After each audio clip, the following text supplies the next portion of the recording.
આપણે અભ્યાસ કરીએ છીએ ધોરણ 11 વિષય બાયોલોજી ચેપ્ટર નંબર 14 વનસ્પતિઓમાં શ્વસન. છેલ્લો પડાવ છે આપણો. આજે ચેપ્ટર પૂરું કરીશું. તો આજનો આપણો ટૉપિક છે ઉભય ચયાપચયિક પરિપથ એમ્ફીબોલિક પાથવે. ઉભય શબ્દનો મતલબ અહીંયા થશે કે અહીંયા કંઈક બે ગુણધર્મો રહેલા છે. આ પથની અંદર બે ગુણધર્મો રહેલા છે. એક તો ચયનો પણ હશે અને અપચયનો પણ હશે. બરાબર, સમજવાનો પ્રયત્ન કરીએ આપણે. મુદ્દો બહુ સરળ છે. આપણે બધાય જાણીએ છીએ કે જ્યારે શ્વસનની વાત આવે એટલે આપણે સૌથી પહેલાં યાદ ગ્લુકોઝને જ કરીએ છીએ. એટલે એવું કહેવાય કે શ્વસન માટે સૌથી અનુકૂળ ઘટક એટલે કે ગ્લુકોઝ છે. બરાબર,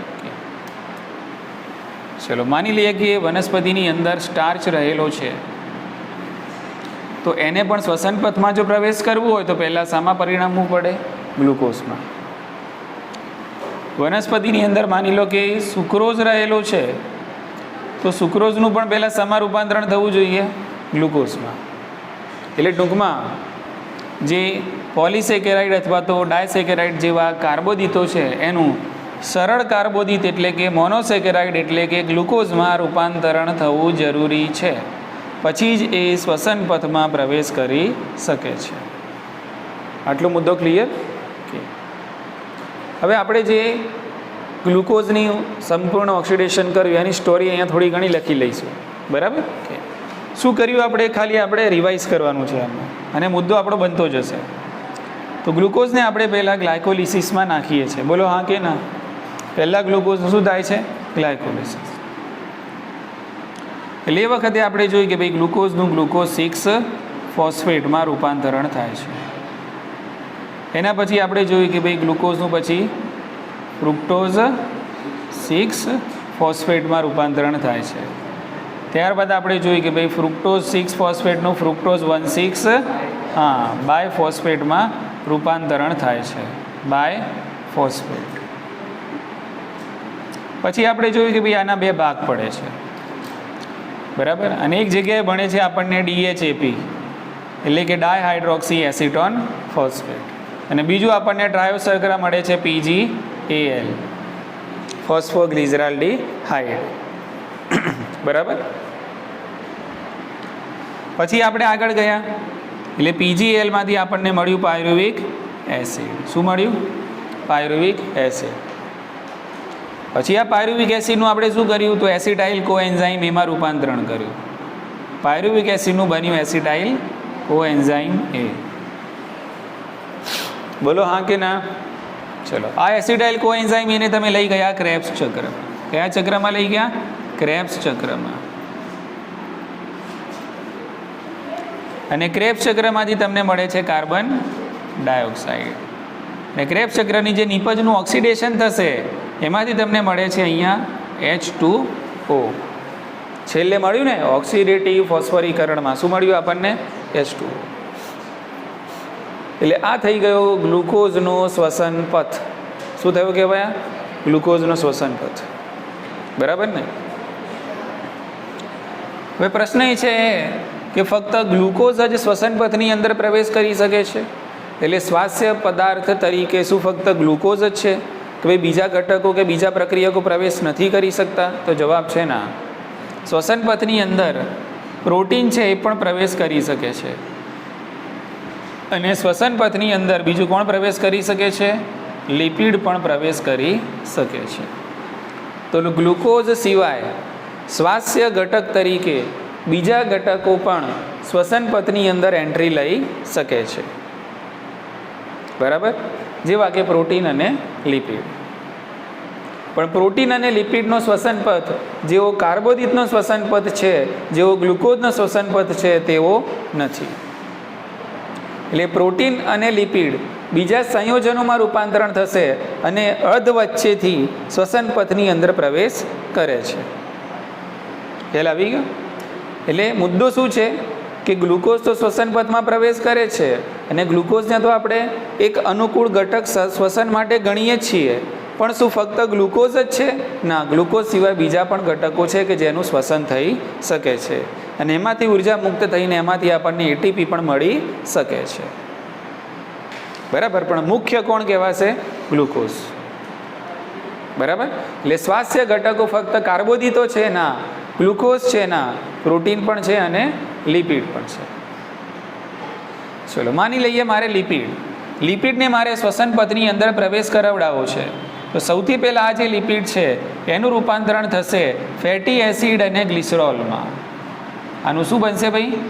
ફેટી એસિડ અને ગ્લિસરોલ. બરાબર. હવે આ ગ્લિસરોલ છે એનું રૂપાંતરણ થઈ જશે આ રીતે ફોસ્ફોગ્લિસરાલ્ડીહાઇડમાં. અને આ રીતે ગ્લિસરોલે પ્રવેશ કર્યો શ્વસન પથમાં. બોલો એન્ટ્રી મારી ને. એટલે આ બધા જે શ્વસન પથમાં પ્રવેશ કરશે એ અલગ અલગ દરવાજામાંથી પ્રવેશ કરશે. એટલે લિપિડનું પહેલાં ફેટી એસિડ અને ગ્લિસરોલમાં રૂપાંતરણ થયું. આપણે બધા જાણીએ છીએ આના માટે ઉત્સેચકીય પ્રક્રિયા જવાબદાર છે. દાખલા તરીકે લાઇપેઝ ઉત્સેચક. એટલે લાઇપેઝ ઉત્સેચક દ્વારા આનું વિઘટન થશે, ફેટી એસિડ અને ગ્લિસરોલ બને છે. ના ગ્લિસરોલ ફોસ્ફોગ્લિસરાલ્ડીહાઇડમાં રૂપાંતરણ પામે છે અને પછી એ શ્વસન પથમાં પ્રવેશ કરે છે. ખ્યાલ આવી ગયો કે ચલો ફેટી એસિડ છે તો આ ફેટી એસિડનું રૂપાંતરણ થશે એસિટાઇલ કોએન્ઝાઇમ એમાં. તો ફેટી એસિડ સીધો શ્વસન પથમાં પ્રવેશ નથી કરતો, પણ ફેટી એસિડનું પહેલાં બને છે એસિટાઇલ કોએન્ઝાઇમ એ, અને હવે શ્વસન પથની અંદર પ્રવેશ કરે છે.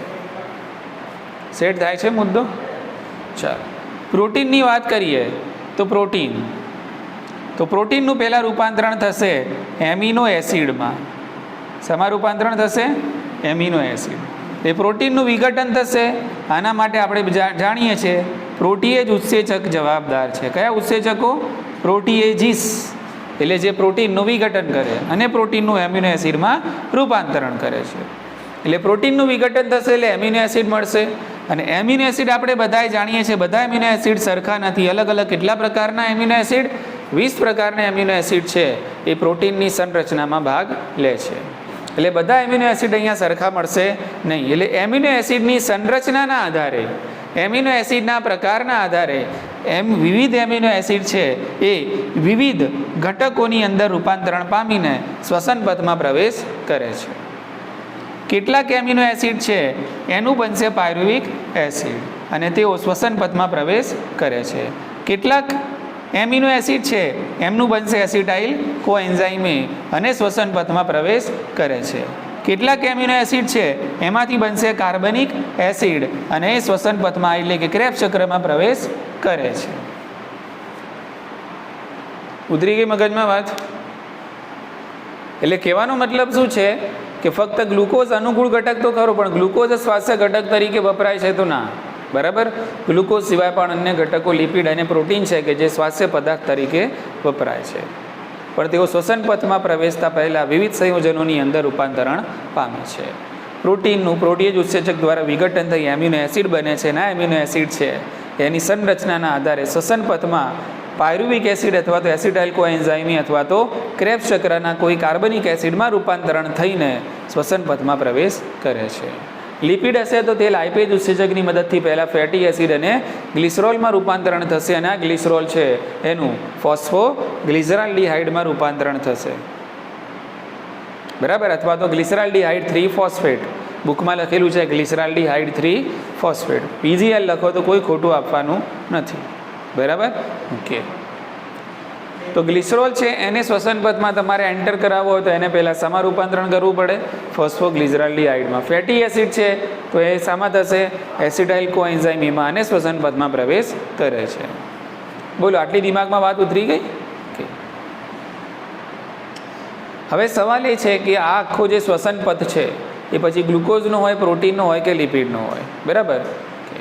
તમે અહીંયા ફક્ત પહેલાં ગ્લુકોઝ ઉપર ધ્યાન આપો. તો ગ્લુકોઝ જ્યારે શ્વસન પથમાં પ્રવેશે છે તો ધીમે ધીમે એનું વિઘટન જ થઈ રહ્યું છે. શું થઈ રહ્યું છે? વિઘટન. એટલે ગ્લુકોઝ તૂટી રહ્યું છે, ગ્લુકોઝનું દહન થઈ રહ્યું છે. બરાબર કે એટલે ગ્લુકોઝ માટે જે અહીંયા પરિપથની જે પ્રક્રિયા થાય છે કઈ થાય છે? અપચય. અને આપણે તૂટતું કંઈ હોય, કંઈક વિઘટન થતું હોય તો એને આપણે કયું શું કહીએ છીએ? અપચય થાય છે. બરાબર ને? ઓકે. તો ગ્લુકોઝને સંદર્ભમાં રાખીને જો આપણે શ્વસન પથની વાત કરીએ છીએ તો આ શ્વસન પથ છે એને અપચય શ્વસન કહેવાય છે. શું કહેવાય છે?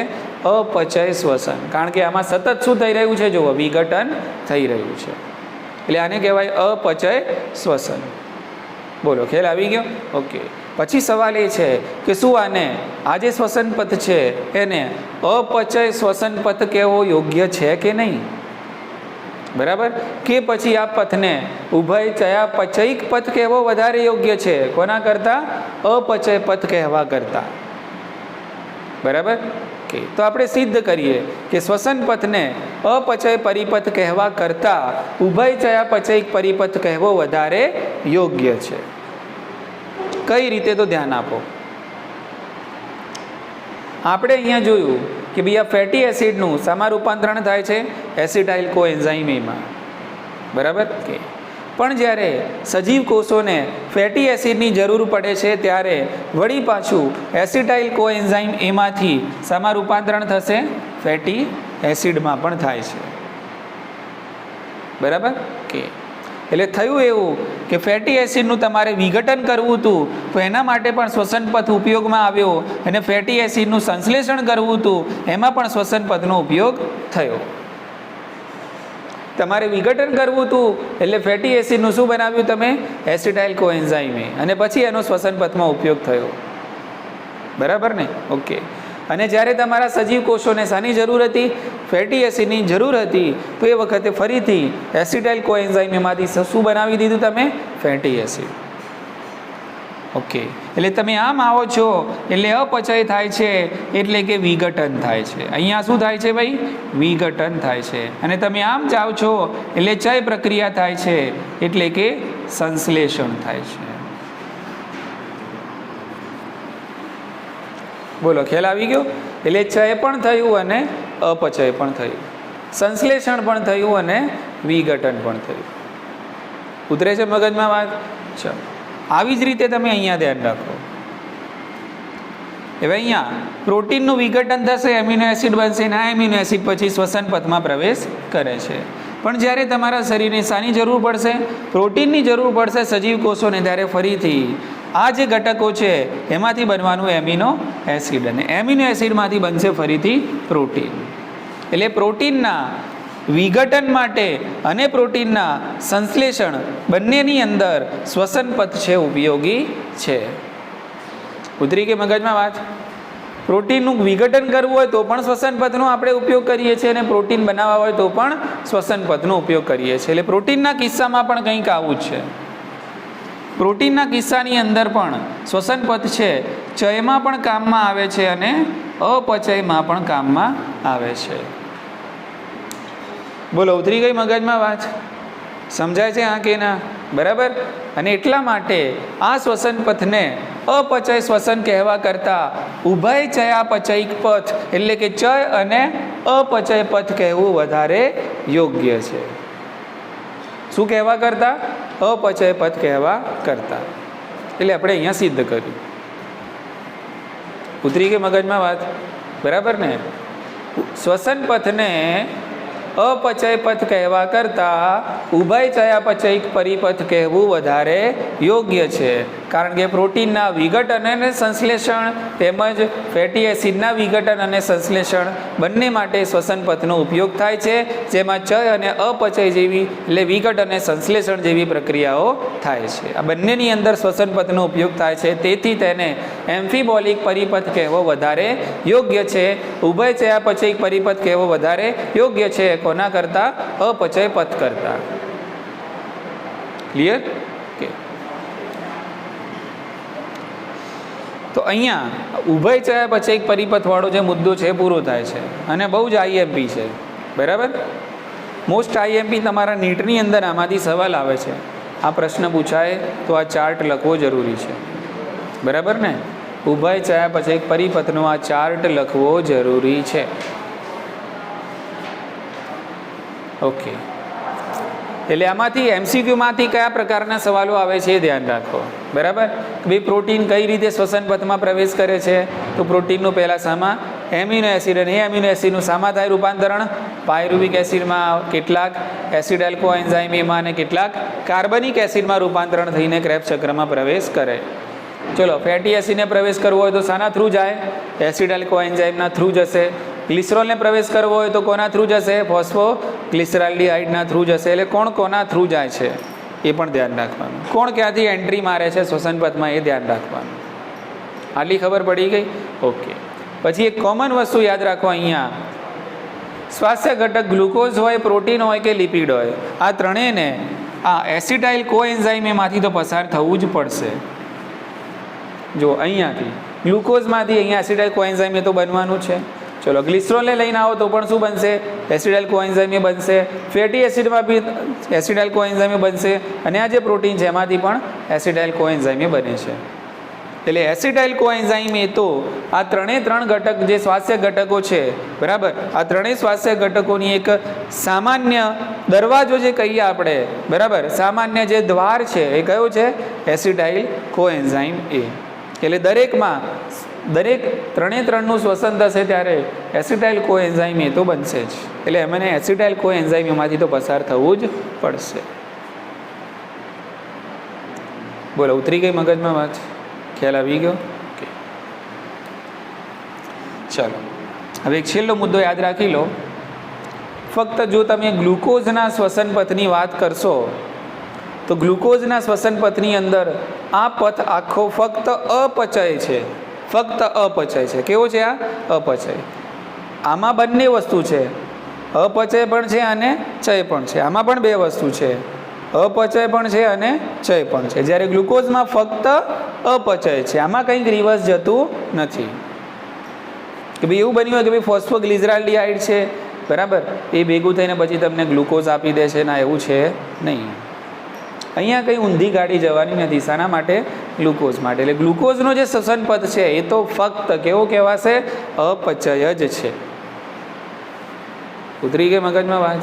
ઓકે, અહીંયા આપણે આ ટોપિક પૂરો કર્યો જેનું નામ હતું ઉભય ચયાપચયિક પરિપથ. બહુ જ અગત્યનો ટોપિક, બરાબર ને? કોઈ ડાઉટ આમાં? સમજી ગયા ને? જો ટોપિકમાં શું લખવાનું છે? પહેલાં 2 ફકરાનો ટોપિક છે, એક ચાર્ટ છે આની અંદર. તો શરૂઆતના પહેલાં તો તમે ચાર્ટ દોરી દેશો તો વધારે અનુકૂળ રહેશે, બરાબર. પછી સમજાવવાનું છે કે સૌથી શ્વસન માટે સરળ અનુકૂળ ઘટક કયો છે? ગ્લુકોઝ છે. અને બીજા કાર્બોદિતો હોય તો એને પણ ગ્લુકોઝમાં પહેલાં રૂપાંતરણ થવું પડે, પછી શ્વસન પથમાં પ્રવેશ કરે. પછી લખવાનું કે ભાઈ ગ્લુકોઝ છે તો ગ્લુકોઝ છે સળંગ આ પ્રક્રિયાઓ દ્વારા શ્વસન પથની અંદર પ્રવેશ કરે છે. ફક્ત ગ્લુકોઝ જ પ્રવેશ કરી શકે છે? ના, તો સ્વાસ્થ્ય ઘટક તરીકે બીજા પણ પ્રક્રિયકો છે કે જે શ્વસન પથમાં પ્રવેશ કરી શકે છે. પછી કોણ કઈ રીતે કરે છે એ લખવાનું, બરાબર ને? ઓકે, પછી સમજાવવાનું કે ભાઈ આને કેમ આપણે ઉભય ચયાપચયિક પથ કહીએ છીએ, બરાબર. તો ભાઈ ગ્લુકોઝ છે તો એનું તો શ્વસન પથમાં વિઘટન થઈ રહ્યું છે, અપચય થઈ રહ્યું છે, બરાબર. પણ જે બીજા ઘટકો છે, બરાબર, એ બીજા ઘટકો છે એનું તો ચય પણ થાય છે અને અપચય પણ થાય છે. એટલે આ શ્વસન પથને એ અપચય શ્વસન અથવા તો અપચય પરિપથ કહેવા કરતાં ઉભય ચયાપચયિક પરિપથ કહેવો વધારે યોગ્ય છે, બરાબર. એટલે આટલા મુદ્દાના કાર્યક્રમ આ ટોપિકની અંદર રાખવાના.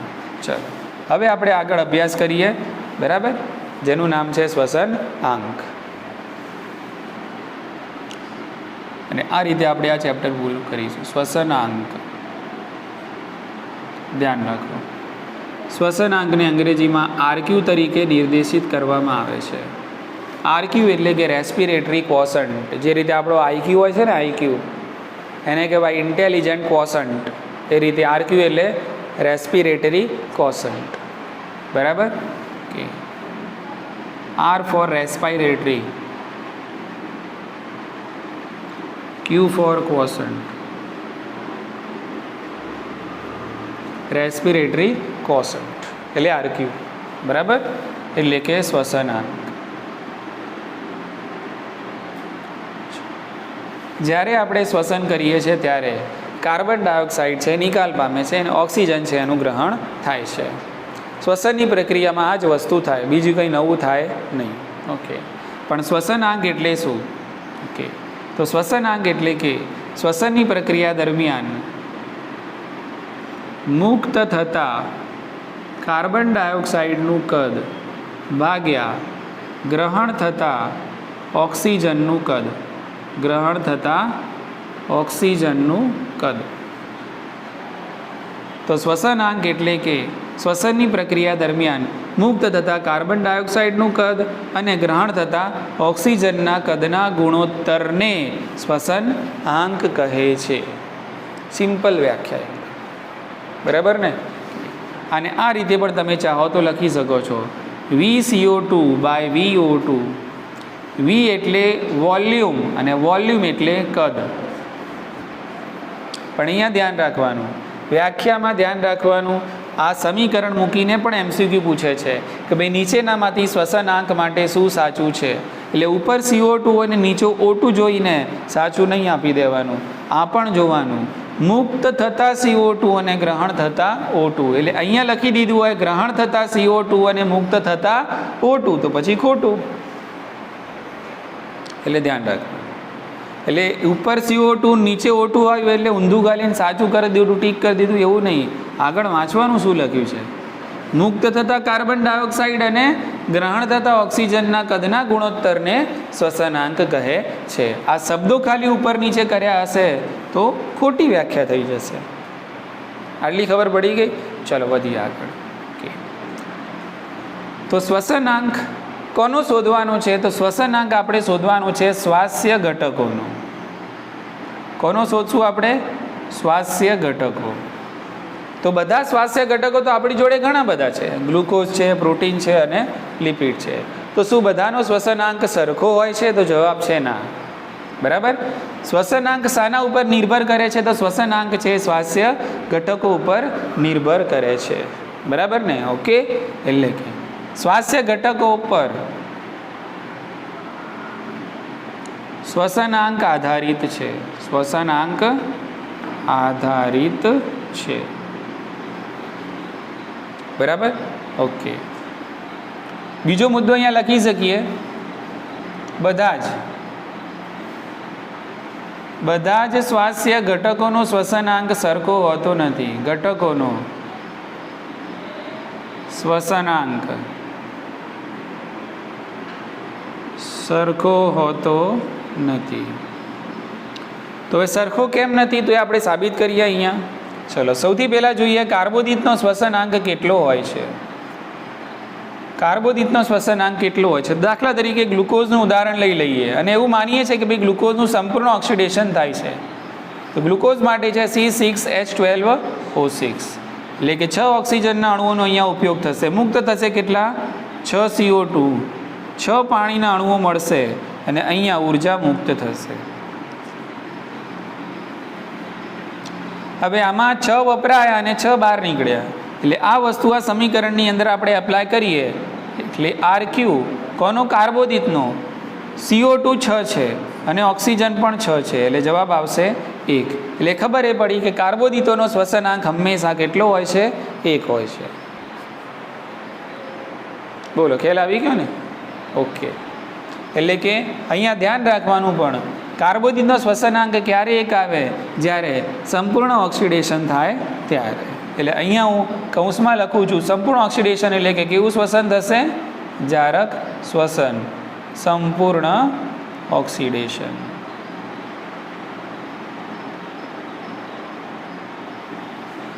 બોલો, ખ્યાલ આવી ગયો? ચાલો બીજા નંબરની અંદર આપણે શોધીએ લિપિડનો શ્વસનાંક કેટલો હોય છે. તો લિપિડનો જે શ્વસનાંક છે એના માટે આપણને એક ઉદાહરણ આપેલું છે અને એ ઉદાહરણ છે ટ્રાયપામિટીન.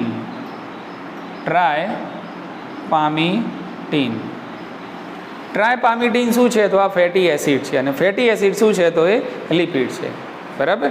એટલે આપણને એના સમીકરણ દ્વારા સમજાવેલું છે. ક્લિયર? કે તો 2 ટાઈમ્સ ટ્રાયપામિટીનના આપણે 2 અણુઓ લઈએ છીએ. બરાબર. કે એની અંદર હશે C51H98 અને O6. 145 ઓક્સિજનનો અહીંયા ઉપયોગ થાય છે. સામે તમને મળે છે 102 CO2, 102 CO2 અને 98 H2O પ્લસ ઉર્જા.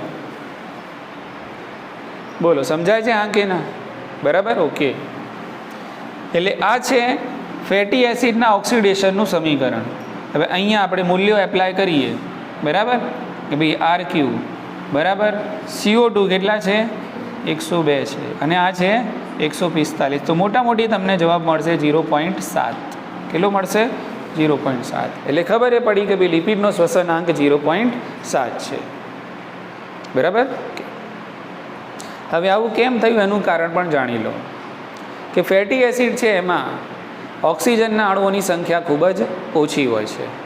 ફેટી એસિડની તમે રચના જોશો, દાખલા તરીકે ધ્યાન રાખો, અહીંયા ફેટી એસિડ આપણે આ રીતે ઉદ્દેશિત કરી, મતલબ આ રીતે આપણે એને લખીએ છીએ RCOOH, એટલે આ છે ફેટી એસિડ. હવે R એટલે કે શૃંખલા લાંબી, એટલે એની અંદર આપણે આ રીતે શૃંખલા બનાવીએ છીએ, CH2 અને છેલ્લે CH3. એટલે અહીંયા જુઓ તમે, હાઇડ્રોજનની સંખ્યા ખૂબ જ વધારે છે, જ્યારે ઓક્સિજનની સંખ્યા તો અહીંયા 2 જ છે. એટલે ઓક્સિજન કેવા છે? ખૂબ જ ઓછા છે ફેટી એસિડમાં. એટલે બહારથી તમારે વધારે ગ્રહણ કરવા પડે, પણ એટલા જ પછી કાર્બન ડાયોક્સાઇડ મુક્ત થાય નહીં. ગ્રહણ વધારે કરવા પડે પણ મુક્ત ઓછા થશે કાર્બન ડાયોક્સાઇડ, અને એટલા માટે લિપિડનો શ્વસનાંક 1 થી ઓછો છે. કેટલો છે? 0.7. ઉતરી ગઈ મગજમાં વાત? ચલો, એ જ રીતે આપણે પ્રોટીનના શ્વસનાંકની વાત કરીએ તો પ્રોટીનનો શ્વસનાંક માનવામાં આવે છે 0.9. કેટલો છે? 0.9. અને એ પણ 1 થી ઓછો જ છે. બરાબર. અને આપણે જાણીએ છીએ પ્રમાણે કે ભાઈ અહીંયા નીચેની સંખ્યા વધારે હોય ને ઉપરની સંખ્યા ઓછી હોય તો જવાબ 1 થી ઓછો જ આવે. એટલે અહીંયા પણ 0.9 આવ્યો, એનો મતલબ એવો જ છે. એટલે અહીંયા પણ મુક્ત થતા કાર્બન ડાયોક્સાઇડનું પ્રમાણ કેવું હશે? ઓછું. અને ગ્રહણ થતા ઓક્સિજનનું પ્રમાણ વધારે હશે. બરાબર. પણ થોડુંક ઓછું હશે કોના કરતાં? લિપિડ કરતાં. એટલે અહીંયા 0.7 અને એટલે અહીંયા 0.9 આવે છે. એટલે ઓક્સિજનની સંખ્યા લિપિડ કરતાં પ્રોટીનમાં થોડીક વધારે છે. ખ્યાલ આવી ગયો ને? ઓકે. એટલે એક તો આ મુદ્દો અહીંયા યાદ રાખવાનો. આપણી બુક પ્રમાણે આટલું આપેલું છે, આટલું પૂરું થાય છે. બરાબર. બે શ્વસનાંક છે, કાર્બોદિતનો 1, લિપિડનો 0.7, પ્રોટીનનો 0.9. આ ત્રણના સંદર્ભમાં કોનો સૌથી વધારે, કોનો સૌથી ઓછો, ઉતરતા ક્રમમાં, ચડતા ક્રમમાં યાદ રાખવાનું. બોલો, ખ્યાલ આવી ગયો? ઓકે. હવે એક બીજી વાત કરી લઈએ, અને આ મુદ્દાને ટચ આપીને થોડુંક એક્સ્ટ્રા નોલેજ છે પણ આના વિશે લઈ લઈએ આપણે. બરાબર કે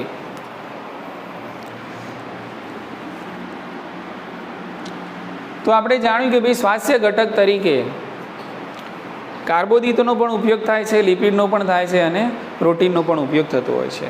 બરાબર. ઓકે. પણ જ્યારે શ્વસન સપાટીએ આ ત્રણેય હાજર હોય ત્યારે કોનું ત્યારે સ્વાસ્થ્ય ઘટક તરીકે શું વપરાય? તો સૌથી પહેલાં વપરાશે કોણ? કાર્બોદિત. ખ્યાલ આવી ગયો ને? શ્વસન સપાટીએ આ કાર્બોદિત પણ છે, બરાબર, લિપિડ પણ છે અને પ્રોટીન પણ છે. તો શ્વસન પથમાં કોણ પ્રવેશ કરશે? કાર્બોદિત. પ્રોટીન અને લિપિડ પ્રવેશ કરશે નહીં. ખ્યાલ આવી ગયો? ઓકે. બીજો મુદ્દો, લિપિડ અને પ્રોટીન શુદ્ધ સ્વરૂપમાં ક્યારે શ્વસનમાં પ્રવેશ કરતા નથી. લિપિડ અને પ્રોટીન કયા સ્વરૂપે? શુદ્ધ સ્વરૂપે. હું અહીંયા મુદ્દો લખી દઉં છું ને, મુદ્દો બહુ અગત્યનો છે. લિપિડ અને પ્રોટીન શુદ્ધ સ્વરૂપમાં, અને આપણા ચેપ્ટરનો છેલ્લો મુદ્દો છે, બરાબર, બુકમાં આપેલો એ પ્રમાણે, સ્વરૂપમાં ક્યારે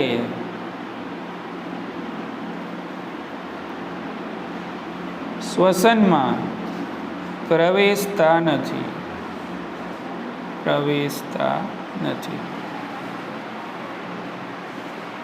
બોલો, ખ્યાલ આવી ગયો ને? ઓકે. તમે અહીંયા જોઈ શકો છો, જુઓ, પ્રોટીન તો સીધો શ્વસન પથમાં ગયો ના, પહેલાં એને બીજા સંયોજનોમાં રૂપાંતરણ થવું પડે છે. લિપિડ ડાયરેક્ટ ગયો અહીંયા ના, પહેલાં એને બીજા ઘટકોમાં રૂપાંતરણ થવું પડે છે. એટલે શુદ્ધ પ્રોટીન અને શુદ્ધ લિપિડ છે. બરાબર. એસી ક્યારેય શ્વસન પથમાં પ્રવેશ કરતા નથી. એમને પ્રવેશ કરવો હોય તો એમને બીજા સંયોજનોમાં રૂપાંતરણ થવું પડે છે, અને બીજા સંયોજનોમાં રૂપાંતરણ થઈ ગયા પછી શુદ્ધ પ્રોટીન અને શુદ્ધ લિપિડ કહેવાય નહીં. બોલો, ઉતરી ગઈ મગજમાં વાત? ઓકે. બીજું અહીંયા યાદ રાખવાનું તમારે, અહીંયા બીજું યાદ રાખવાનું છે, બરાબર. મેં હમણાં જે પોઈન્ટ કીધો એ પ્રમાણે. ઓકે. તમારી જોડે ગ્લુકોઝ છે, એટલે કે કાર્બોદિત છે, બરાબર.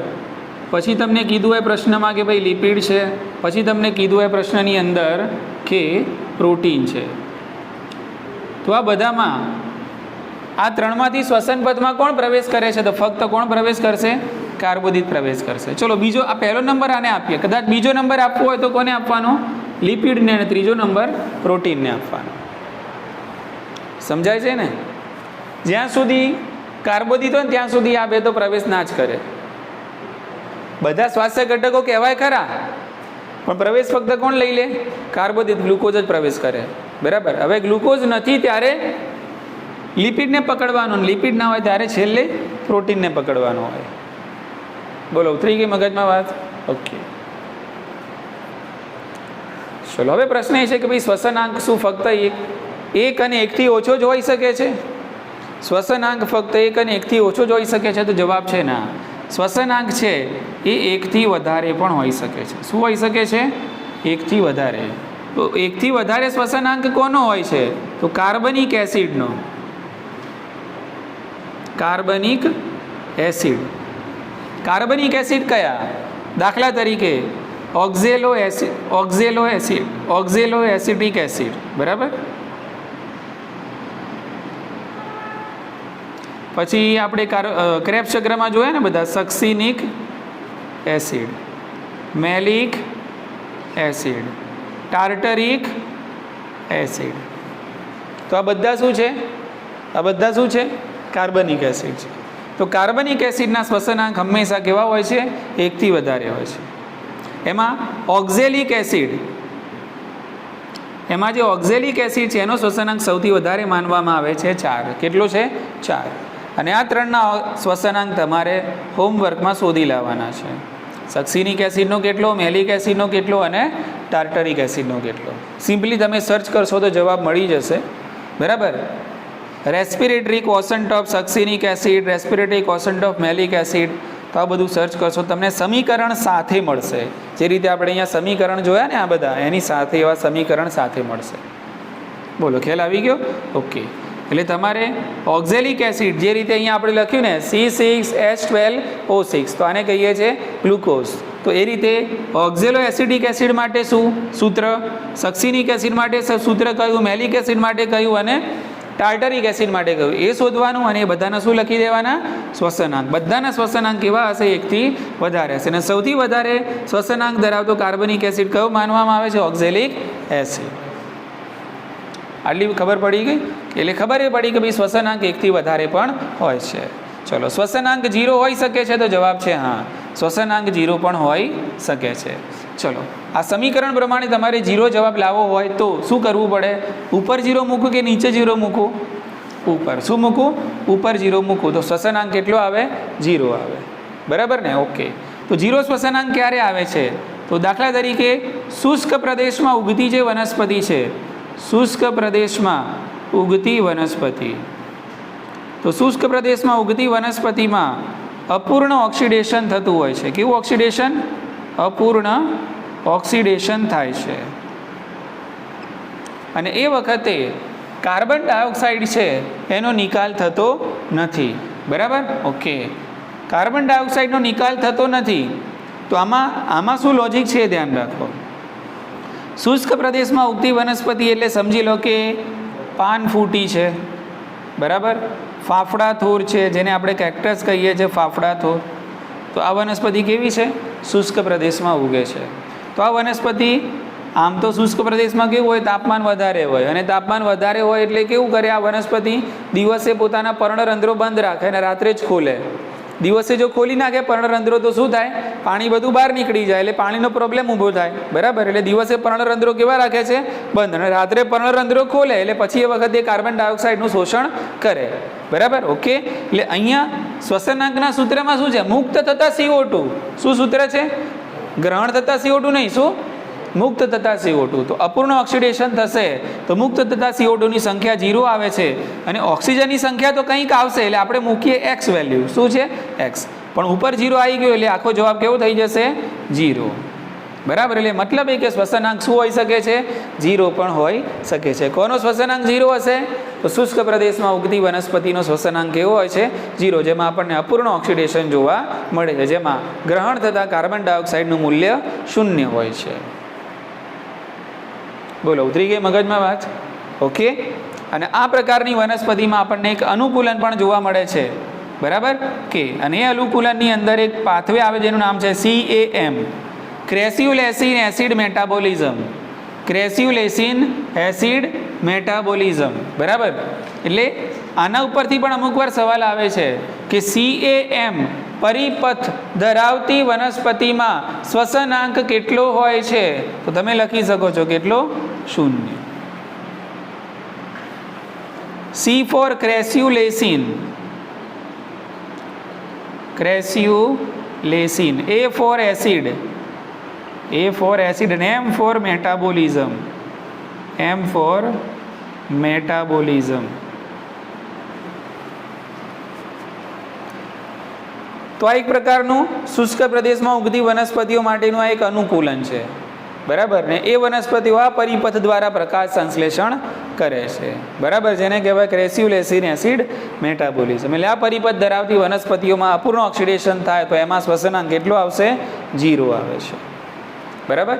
ચલો, શ્વસનાંક છે એ અનંત પણ હોઈ શકે છે, એટલે કે ઇન્ફાઇનિટ. કેવો હોઈ શકે છે, ઇન્ફાઇનિટ. ક્યારે હોઈ શકે છે, તો સીધો જવાબ છે જ્યારે તમે ઓક્સિજનની ગેરહાજરીમાં શ્વસન કરો છો, એટલે કયા શ્વસન દરમિયાન, અજારક શ્વસન. એટલે પ્રશ્નમાં પૂછ્યું હોય તમને કે ભાઈ ગ્લુકોઝનું અજારક શ્વસન થાય તો શ્વસનાંક કેટલો. હવે અજારક શ્વસન એટલે કે ઓક્સિજનની ગેરહાજરી, બોલો હા કે ના. ચલો, શ્વસનાંકના સૂત્રમાં મૂકો, કાર્બન ડાયોક્સાઇડની તમને કંઈક એક્સ વેલ્યુ મળવાની, પણ ઓક્સિજન તો 0 થઈ જશે, એટલે 0 ને કોઈને 0 વડે ભાગો એટલે જવાબ શું આવે, અનંત, બરાબર ને કે. એટલે અજારક શ્વસન સમજજો. હવે અહીંયા ધ્યાન રાખવાનું છે, પ્રશ્નમાં તમને પૂછ્યું હોય કેવું શ્વસન થાય છે, અજારક શ્વસન થાય છે, ઓક્સિજનની ગેરહાજરીમાં શ્વસન થાય છે, તો પછી ગ્લુકોઝનો શ્વસનાંક કેટલો, તો કેવો આવશે, અનંત આવશે. અને સંપૂર્ણ ઓક્સિડેશન થાય છે અને શ્વસનાંક પૂછ્યો હોય તો સિમ્પલ કેટલો આવવાનો, 1 આવશે. એટલે ખબર એ પડી કે શ્વસનાંક અનંત પણ હોઈ શકે છે, શ્વસનાંક 1 થી વધારે પણ હોય, શ્વસનાંક 0 પણ હોય, શ્વસનાંક 1 પણ હોય, શ્વસનાંક 1 થી ઓછો પણ હોય છે. 1 થી વધારે કોનો હોય છે, તો કાર્બનિક એસિડનો, બરાબર. 1 થી ઓછો કોનો હોય છે, તો લિપિડ અને પ્રોટીનનો. 1 કોનો હોય છે, તો કાર્બનિક એસિડનો. 0 કોનો હોય છે, તો શુષ્ક પ્રદેશમાં ઉગતી વનસ્પતિનો. અનંત કોનો હોય છે, તો અજારક શ્વસન થતું હોય તો અનંત હોઈ શકે છે, ઋણ હોતો નથી. ક્લિયર થઈ ગયું કે. એટલે આટલા થોડાક અલગ મુદ્દાઓ આપણને નીટની અંદર પૂછાયેલા છે, જે મેં અહીંયા કવર કરી દીધા, બરાબર કે. તો અહીંયા આપણે આ ટોપિક અને આ ચેપ્ટર પૂરું કરીએ છીએ, ઠીક છે.